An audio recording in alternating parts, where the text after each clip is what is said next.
Please join me, Yael Calhoun of Green Tree Yoga, for part 2 of the Building Safety with Trauma-Informed Yoga Train the Trainer program.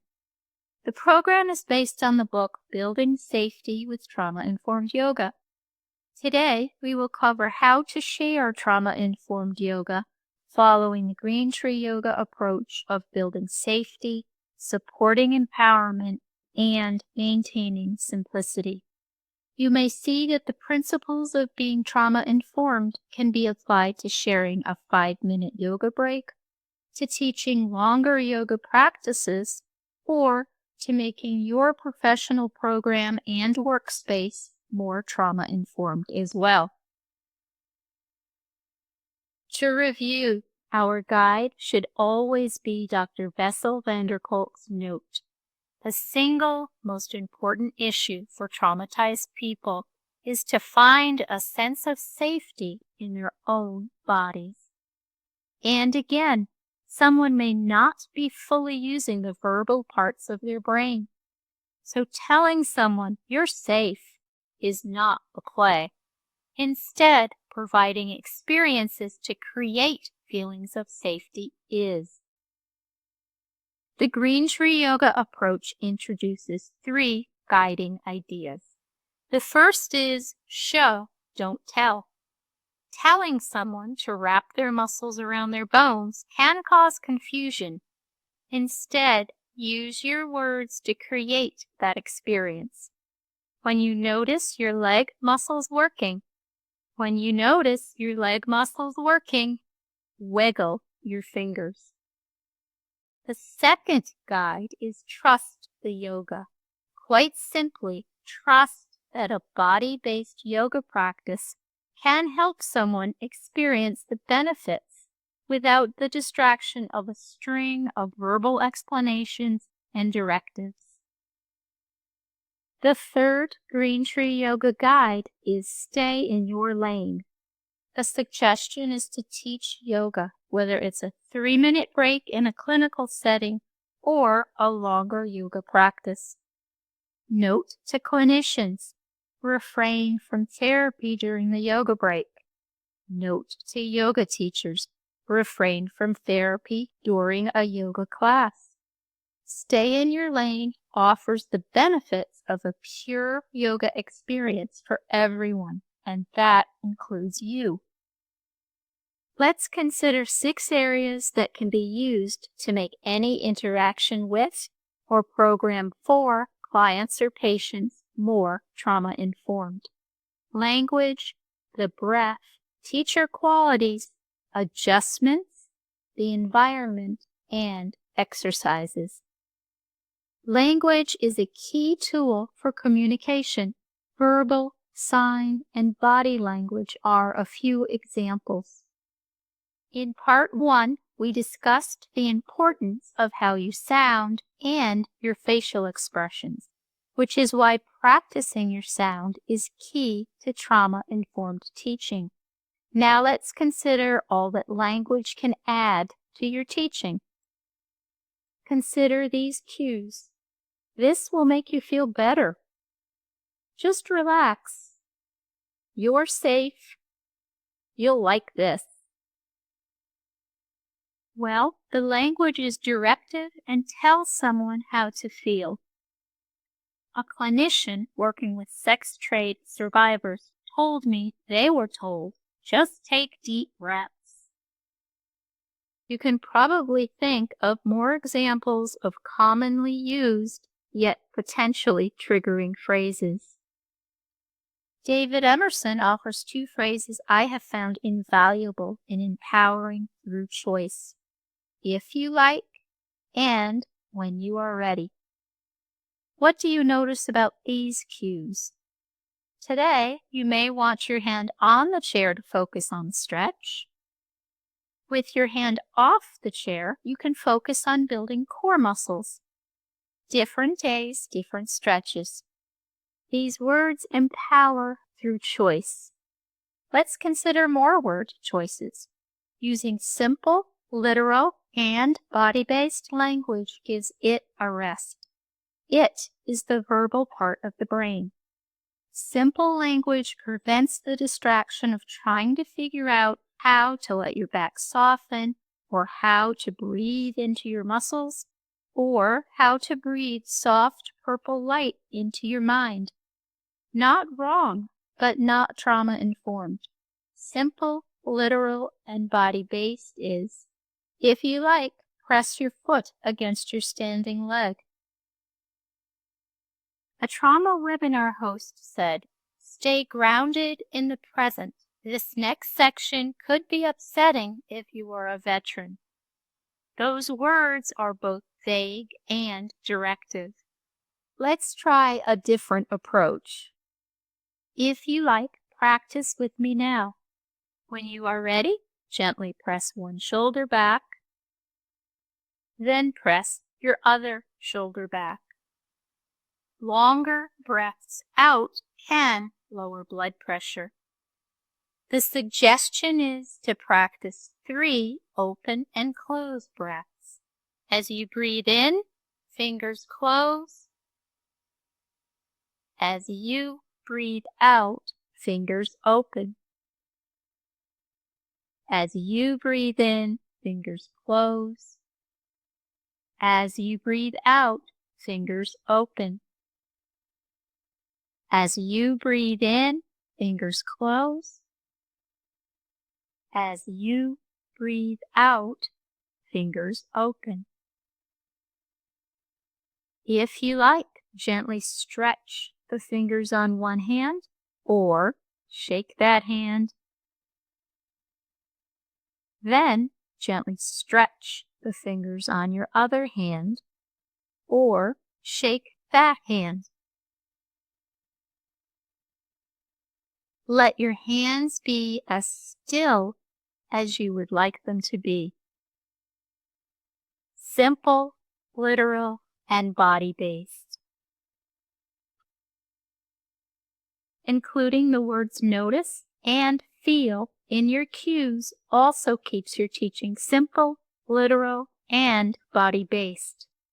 Notice if the stretch changes as you move from side to side, or feel the breath in, feel the breath out. Well, what about the cue? Notice if your mind wandered. You may be leading someone astray as they instead pay attention to a stressful or wandering thought. Speaking of not going astray, be confident that your voice can be a thread to safety. What does that mean? If you keep talking, there is no dead air. So what? Dead air is time during which someone's mind can wander away from the safety of your body-based practice. The suggestion is to speak in simple terms only about what you are practicing, not about the new aerial yoga studio or how much this pose helps you feel better. Another suggestion is not to share all you know. One cue per pose or one breath fact is enough. In the beginning, even one fact can be too many words. It can be helpful to embrace your job as a trauma-informed guide. Your job is not to explain and to micromanage. And while it may be fun to say Prasarita Padottanasana or Urdhva Mukha Svanasana, it is more verbal information to process.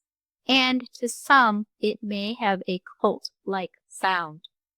A trauma-informed rule of thumb: keep all things simple. If you like, let's practice 3 warrior flows. These simple words create a boundary of safety in which someone can practice widening their window of tolerance. It prevents the distraction of wondering, how long are we doing this anyway? Or, does this ever end? It also creates predictability and consistency in your teaching. To support your trauma-informed efforts, there are tables of suggested phrases and times to use them in the book Building Safety. So let's practice a short break to experience more trauma-informed language. This break is from our opening yoga practice, so the suggestion is to look away from the screen. Anything we do standing, you can also do seated if that is more comfortable today. When you are ready, stretch one arm to the side or overhead. Fingers stretched wide in the tip-to-toe stretch. Then stretch the other arm, either to the side or overhead, fingers stretched wide. Find your own rhythm as you stretch one arm and then the other. Give yourself time with each stretch. Today, you may like to arc one arm to the side or overhead. Then arc your other arm in a comfortable way. Different days, different stretches. When you are ready, put your hands on your hips. If you like, lift one heel and press on your toes in a comfortable way. Then lift your other heel and press on your toes. The suggestion is to practice 2 more sets of toe stretches. Lift one heel, press on your toes. Then lift the other heel and press on your toes. Lift one heel, press on your toes. Then lift the other heel and press on your toes. When you are ready, come back to standing or sitting tall. Now the suggestion is to practice the 1, 2, 3 shoulder stretch 3 times. Gently bend your elbows in a comfortable way. Even small stretches have benefits. As you breathe in, shoulders and elbows press back. That's 1. As you breathe out, shoulders and elbows press forward. That's 2. And release. That's 3. And that's 1 set. You can make each stretch as gentle or as intense as you need today. The suggestion is to practice 2 more sets of the 1, 2, 3 shoulder stretch. As you breathe in, shoulders and elbows press back. As you breathe out, shoulders and elbows press forward and release. And 1 more set. As you breathe in, shoulders and elbows press back. As you breathe out, shoulders and elbows press forward. And release. If you like, gently move the fingers on one hand or shake that hand.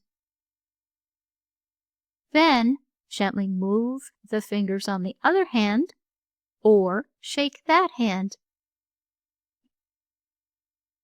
Let your hands be as still as you would like them to be. When you are ready, gently press one shoulder back,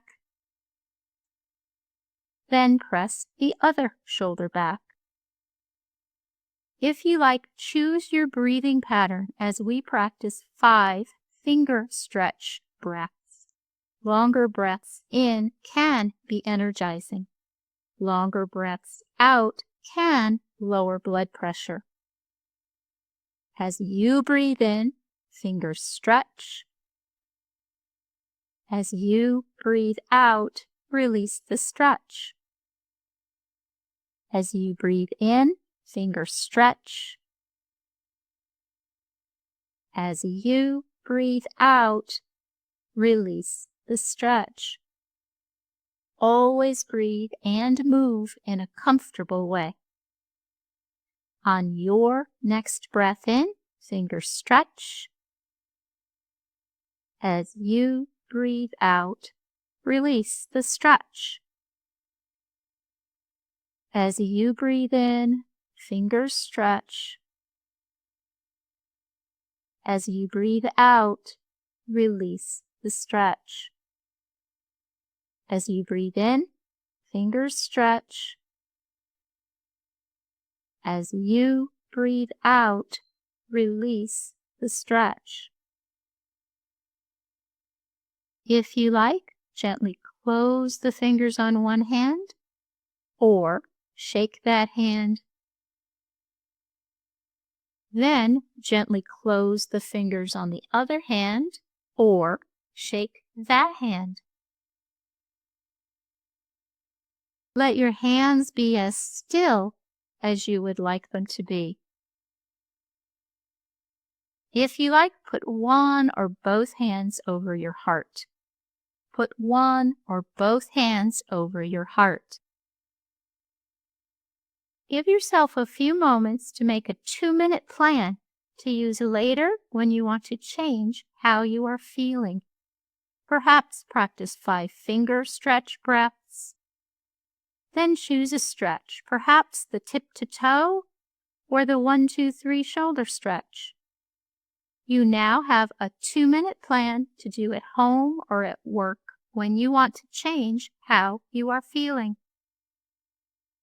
Perhaps give yourself a moment to notice how you feel.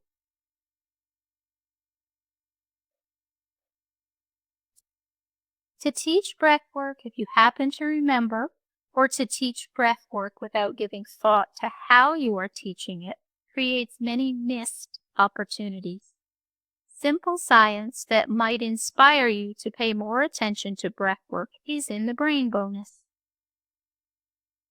Now, before we practice teaching each other from the teaching scripts, let's give ourselves a few minutes to consider why Desikachar says in the Heart of Yoga, the breath should be your teacher. Perhaps notice the synergy among the components of the Green Tree Yoga approach to breath work. Building safety, supporting empowerment, and maintaining simplicity. To review, feelings of safety can come from having choices. If you like, let's practice 5 open and closed breaths. Did you notice the clear time boundary used to build a sense of safety? Choices also support empowerment. Perhaps practice with me now. If you like, put one or both hands over your heart. Put one or both hands over your heart. What did you notice? Someone told me they didn't feel like putting hands over heart, but they knew it was a choice and felt comfortable not doing it. Maintaining simplicity is simple. Using the same format for breath work means there is less for the verbal brain to process and less for you to learn. Someone can feel empowered. Oh, I know this. It's how we set up to breathe. And what is another message? Breath work is worthy of setting up. This is the format we will practice in a minute. Breath work begins with gently pressing the shoulders back. Then the suggested number of breaths and the name of the breath are noted. Breath work ends with a grounding action using the hands. Show, don't tell. Now let's pause for a few minutes to practice the breaks in script number 1.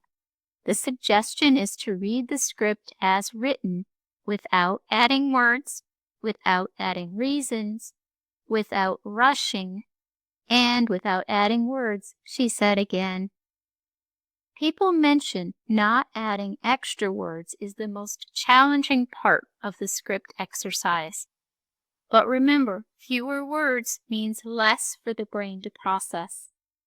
And not adding words meets the trauma-informed rule of thumb. Keep all things simple. Let's practice in groups of 2. If you are practicing by yourself today, some suggestions are at the top of your script.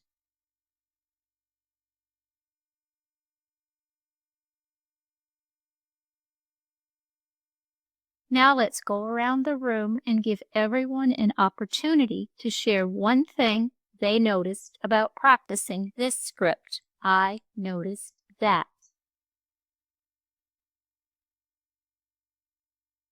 Now let's talk about you. You may be thinking, these specifics don't apply to me. I'm sharing short yoga breaks, not teaching a longer class. Again, these ideas can make any program more trauma-informed. In Part 1, we discussed that being aware of and even practicing how you sound take on an added importance in trauma-informed teaching. Why give yourself the time? Dr. Bessel van der Kolk says it best. Yoga teachers may not realize the power they have. The quality of the voice can be a miraculous experience. While you may not be teaching a full class, you can create that sense of safety by acting in predictable and consistent ways. Being predictable means if you say the break is 3 minutes, it is. If it's a longer practice, it begins and ends on time. Consistently plan so you have time for each part you want to include. And stay in your space. If someone chooses to close their eyes, an empowering act, they know you won't be startling them. What do you notice about this adjustment? Not wrong, but not trauma-informed. Why? Is the teacher in a predictable place in the room? Is the student in a vulnerable body position? If not moving from your teaching spot maintains that safe, predictable, and consistent space, how can you offer adjustments? You have 2 easy ways at the ready. You can offer verbal cues while you model the suggestion from your spot. You notice someone with slumped shoulders. You model this cue as you teach to the whole group. If you like, gently press one shoulder back, then press the other shoulder back. Someone in trauma recovery may not want to draw attention to themselves, so teaching to the whole group and not singling someone out for correction is trauma-informed teaching. How is the section on environment relevant to me, you may be thinking? I am sharing short yoga breaks in a clinical setting. Again and again, the following ideas can make any work environment more trauma-informed. Predictably, we start with creating a sense of safety. It's important to know you do not need the perfect space. With some thought, you can make distractions or cluttered rooms actually work for you. How can that be? Workmen doing what workmen do outside our yoga room windows for 2 years gave me many opportunities to practice. A talented yoga teacher who worked with veterans in Florida shared a wonderful idea, one I didn't think of because I was so focused on the distractions. At the beginning of a class, she always identifies the potential distractions. The guys are working on the prosthetics wing today, so expect some noise. There is a program across the hall today. The heat comes on at different times and it's noisy. Increasing stress tolerance in the safe space of your room can become part of the practice. Dr. Stephen Porges coined the term neuroception to explain the way we process signals of safety or danger without words or conscious thought. This neuroscience can explain the feelings of a sixth sense, a gut feeling, or an intuition. I asked myself how I could create a sense of safety without using words. As fits my personality, I bring a seasonal centerpiece for our circle of mats. I bake something to share. If not possible, for example, when working in a prison or a jail, there are other ideas in the building safety book. You can find ways that reflect your personality. Another way to create a safe, predictable, and consistent space is to arrange mats or chairs in a circle or a semicircle so someone can see everyone else in the room. That is, no one is behind them. Another consideration is no one has their back to the door. In my veterans class, people finished setting up their spaces with folded blankets. One veteran brought that shell and pressed firm every week to use at final stretch. It was at the front of his mat the whole practice. Safe, predictable, consistent. How can the other 5 senses give you more tools for managing that space? We can't always control what everyone sees, but we can give some thought to how we manage it. There may be things that you can make neater, or I know there are things all along the walls in this room, but we can still practice yoga. Keeping the lighting the same throughout the practice avoids sudden visual shifts that can stress the nervous system. Let's consider the sense of touch. A high concentration of sense receptors in the hands and in the feet can be useful for grounding show, don't tell exercises. I may offer shells, rocks, or a sprig of herb. This next cue builds on these ideas using what is always at hand. If you like, do this with me now, either seated or standing, with your hands on your hips. When you are ready, gently press one shoulder back, then press the other shoulder back. Let's practice 3 finger press breaths. As you breathe in, press down on your fingers. As you breathe out, release the press. As you breathe in, press down on your fingers. As you breathe out, release the press. As you breathe in, press down on your fingers and your toes. As you breathe out, release the press. If you like, gently move the fingers on one hand or shake that hand. Then gently move the fingers on the other hand or shake that hand. Let your hands be as still as you would like them to be. Simple variations include moving the fingertips across the carpet or a chair seat. The suggestion is to avoid a confusing laundry list of options. The trauma-informed rule of thumb: keep all things simple. Now let's consider the sense of hearing. What sounds are in your room? Remember, you can normalize some disturbances by noting at the beginning. The fans can come on suddenly and make a lot of noise. Now, what sounds do you want to introduce? Of note is that jangling bracelets or metal singing bowls can cause auditory stress. Do you suddenly add new or unexpected sounds like chimes or music to the space? Changing the volume or the type of music also can be agitating to someone's nervous system. Playing gentle music without words or without dissonant sounds can be calming. But not playing music that is not adding extra sounds to the space can also be calming. Consider that your voice can be a thread to safety. Your voice is a thread to safety? What does that mean? The quality of your voice can provide safety cues. Think about how you can tell from someone's tone of voice or pacing if they feel nervous, afraid, or safe.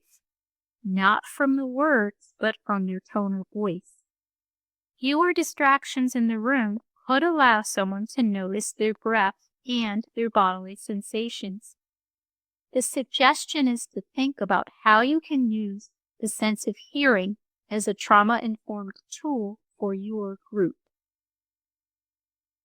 Now let's practice a break from script number 2 to experience more movement linked to breath work. And again, the suggestion is to read the script as written, without adding words, without adding reasons, without rushing, and you guessed it, without adding words. People have mentioned that pacing is also challenging. Pacing is important in creating a sense of safety. It's trauma-informed to allow enough time to process your suggestions, but not to leave so much time you've created dead air. Let's practice in groups of 2. If you are practicing by yourself today, some suggestions are at the top of your script. Now let's go around the room and give everyone an opportunity to share one thing they noticed about practicing this script. I noticed that. Let's continue with the senses, which is how we make sense of the world. Candles, essential oils, incense, and smudging sticks are often used during yoga. However, the sense of smell can be the most triggering sense. Only the sense of smell signals go directly to the emotional part of the brain. But what about aromatherapy? I may offer a sprig of fresh herb. Rosemary is a favorite. A sprig of herb does not invade the personal space of others. It also offers someone an opportunity to practice making choices. Would I like a piece of rosemary today? So why is asking someone if they'd like incense burning or a dab of essential oil not trauma-informed? Because often those in trauma recovery are pleasers, a hard-learned strategy to avoid drawing attention to themselves or to avoid more trauma. The other reason is someone may be unaware of their sensory triggers, often stored in the nonverbal parts of the brain. Again, the trauma-informed rule of thumb: keep all things simple. The brain bonus goes into more detail on the science of the senses, which might inspire you to take care in creating your yoga space. Now let's consider trauma-informed exercises. What do you notice? Not wrong, but not trauma-informed. If you want someone to feel safe, always the top priority, ask yourself, where are the hips? Where is the head? Could someone feel vulnerable? Some poses with head and hip placement considerations might be done later, after someone feels safer in their body and more able to regulate shifts in body sensations. At that time, choosing to do such a pose can be a sign of personal growth in trauma recovery. To review, building safety includes being predictable and consistent with both short breaks or a longer practice. Someone knows there is a beginning, a middle, and an end. Some variety can be appropriate, but the suggestion is to build on a base of the familiar. Be confident that using a flip chart or clipboard notes shows you care about what you are teaching. More ideas on how to build on this predictable base of the familiar to keep your teaching fresh are in the Building Safety book. Teaching the same poses with some variations also sets someone up for noticing personal growth. A final note: practice what you teach. There are several compelling reasons. Some people are more visual learners, so demonstrating while you talk can simplify the suggestions. In addition, if you are talking and not doing anything, someone may feel you are watching them, looking for things to correct. And as you practice, changes in your feeling state may be noticed by others, an important part of the social engagement system. Lastly, practicing what you teach can help with pacing. Learning to teach in a trauma-informed way is a process. The suggestion is to set yourself up for success by choosing a few points from which to start and building your program from there. The overriding consideration is, does what I am saying and what I am doing meet my intention of teaching in a trauma-informed way? Many support materials are outlined in the short video program Support for You. The wise words of Henry David Thoreau, "Begin where you are and such as you are," can be a strong starting point. Now, if you like, let's take some time to go around the room 2 times. The first is for any questions. And finally, if you like, you can offer your takeaway from this training. My takeaway is,